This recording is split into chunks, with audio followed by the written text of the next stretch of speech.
तेज बारिश हो रही थी। हर बूंद मानो किसी छिपे हुए रहस्य को जगा रही थी।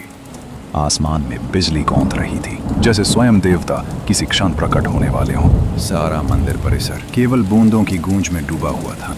पुरानी पगडंडी पर धीमे कदमों से भीगा हुआ एक युवक पड़ रहा था। वो युवक आरव था, नंगे पांव पर भीतर जला हुआ विश्वास लेकर। वर्षों से वो भटक रहा था, किसी सच्चे अर्थ, किसी उत्तर की तलाश में।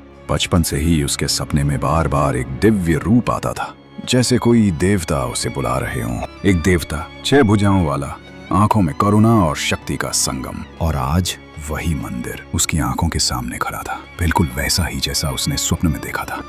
हजारों साल पुरानी दीवारें, बारिश की बूंदें उनमें समा रही थीं, जैसे इतिहास रो रहा हो। और सामने वही प्रतिमा, शिव का दिव्य स्वरूप। त्रिशूल, डमरू, वरमुद्रा और आशीर्वाद की मुद्रा में विराजे शिव, जिनकी आंखों से प्रकाश फूट रहा था। आरव धीरे धीरे आगे बढ़ा, सिर झुकाकर, जैसे वो खुद को शिव के चरणों में आत्मसमर्पित कर रहा हो। उसकी छाया बारिश में नाचती हुई शिव के चरणों तक पहुंच गई थी। आरव बोला, हे प्रभु, मैंने सब कुछ खोया है, बस एक झलक की चाह थी।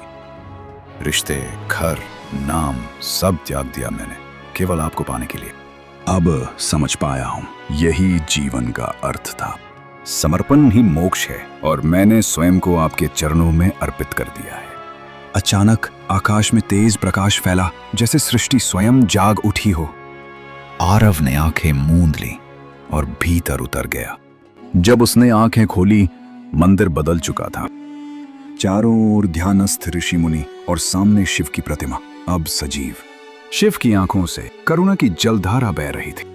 शिव बोले, आरव, तुमने जो त्याग किया वह तप नहीं, प्रेम था। प्रेम वही शक्ति है जो हर त्याग में मुस्कान भर देती है। तुम मुझे बाहर ढूंढते रहे, जबकि मैं तो तुम्हारे भीतर ही था, सदा से। आज ये वर्षा नहीं, ये मेरी कृपा है जो तुम पर बरस रही है।